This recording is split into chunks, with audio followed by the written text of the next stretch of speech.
I and my wife have been together for the 5th year and everything is fine. We have a child of 2 years. I love my wife very much.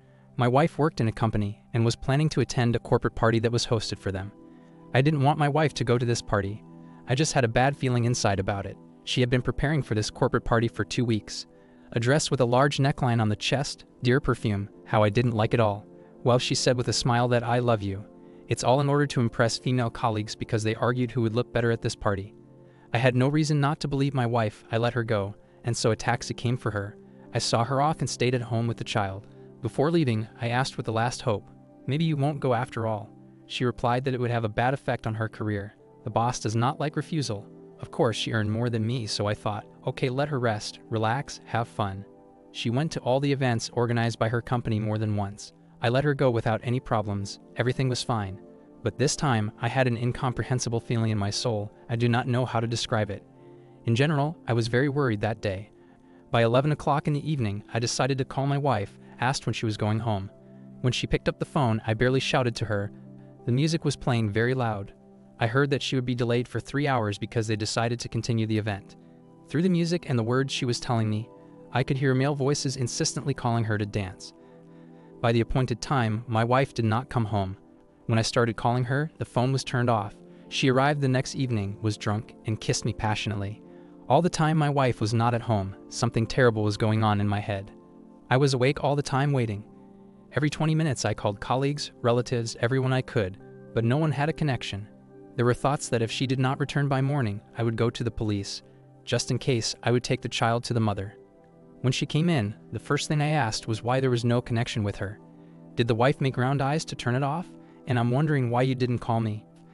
She said, I didn't turn off the phone. For some reason it turned off. Quickly ran to the bathroom to take a shower. After a shower, she immediately went to the kitchen to cook up. While she was cooking, I kept trying to figure out where she had disappeared to, but she kept saying, let's talk later. I celebrated Christmas with contempt, even though my wife tried to cheer me up, talked about love, the baby, our future. She even sat on my lap and kissed me. I saw that she did it intentionally. She had never behaved like this before. I immediately realized that my wife was hiding something.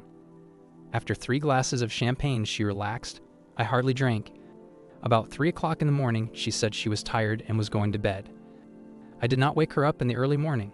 I decided to go to the place where she celebrated the holiday with the company while driving and deliberately turned off the phone. An hour later, I was already on the spot. I found the head of the security service and asked if there was an event at the company where my wife worked.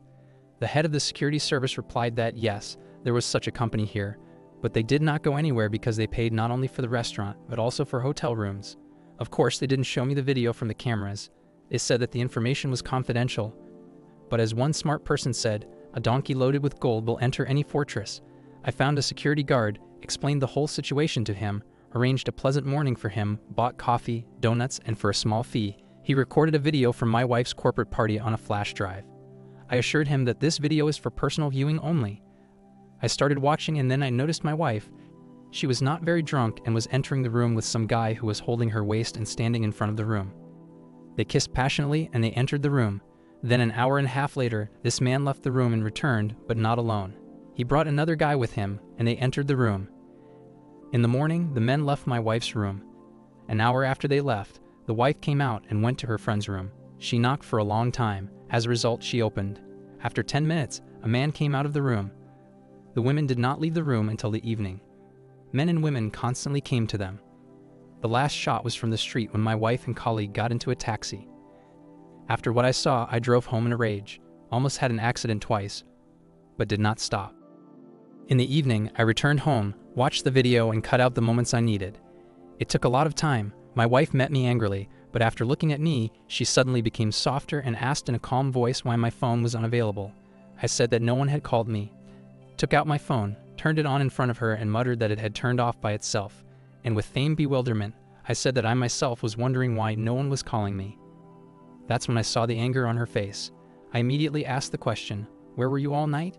And I warned that she gives me an honest answer. She answered that she was at a corporate party, had too much alcohol, went with a colleague in a taxi, and fell asleep. Woke up at a friend's in the morning. She was very ill, so she returned in the evening. I asked again, "Is it really true?" There was fright on her face. She swore and said that it was the purest truth, and she saw no point in lying to me. Then I offered to go to her friend and thank her.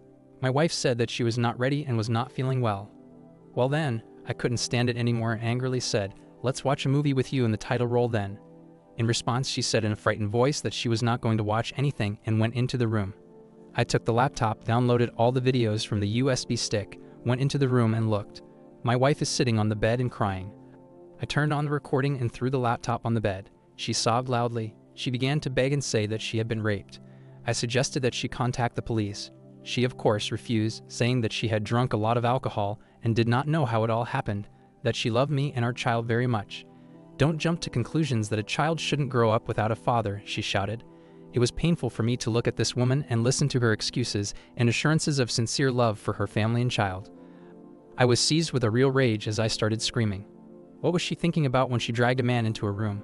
What was she thinking about when there were two men there? Was she thinking about me at that moment? Or about the baby? My wife started hysterically begging me to forgive her and start everything from scratch, that it was the only time, and she will never repeat this mistake again in her life, that she does not want to lose me. She wants the child to have a father and mother. She wants to kill herself for what she did, and she can't imagine life without me and our child. Then I burst out. I started screaming even harder and asked a question. What was she thinking about in this room? What was she thinking when she left for this party? Why did she lie to me in the first place? Who is the man she entered the room with, and who is the second man who joined later? The wife stopped crying and with a stony face said that she understands everything and is ready to do everything to save the family, that our child and I are very dear to her. She does not see further life without us. I silently took out my suitcase and began to put my things there. She sat rooted to the spot looking at one point. The hysteria was repeated when I approached the door. She clung to my jacket so that I tore her off with difficulty. I even tore my jacket. She begged me not to leave, begged me to stay, begged for forgiveness, tried to kiss me, but I left. I called my mother, asked that the child stay with her for now, and that she did not answer my wife's calls and did not give her the child under any circumstances. I said I would explain everything later, but right now I need to be alone. I rented a hotel room, ordered food and alcohol, lay in bed, drank, ate, thought about my life in general, so to speak. Then my phone rang. It was my wife's father. He was interested in when his daughter and I would come to visit them. I replied that we couldn't come, we just couldn't, and that was it. When I got home, I told my wife that I was filing for divorce, that I had thought it over and realized that I would never be able to forgive her. I told her to get out of my house. It was bought before marriage, and I will file a lawsuit to determine the place of residence of the child with the father due to the immoral behavior of the mother. She's just a whore. I turned around and left, started the car, and drove away. No one stopped me anymore, and I found these two men, found out that they are both married and even have children. As revenge, I showed their wives the footage of them entering the hotel room with my wife and explained what I knew to them. I do not know how their disassembly ended, but I am no longer interested in it. I need to start a new life. It's just that sometimes I think about it and I feel sorry for my wife, but that's all gone now. Now for the top comments. Dealing with infidelity and betrayal is incredibly difficult. Consider seeking help from a therapist or counselor to sort out your feelings. Understand your emotions and make decisions from a clearer perspective. Your child is an important factor in this situation. Make sure their well-being is a priority when making any decisions.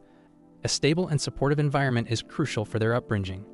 Take time for yourself to think about your feelings and about the future that you imagine. Decisions made in moments of anger or pain may not be best in the long run. Time can bring clarity. If you decide to file for divorce or file any kind of legal action, consult with a lawyer to understand your rights and obligations, especially in relation to your child. Thank you for taking the time to listen to today's story. If you enjoyed these stories, please feel free to like as well as subscribe to the channel. You can write your suggestions in the comments section about the story and what you would do if you ever find yourself in this situation.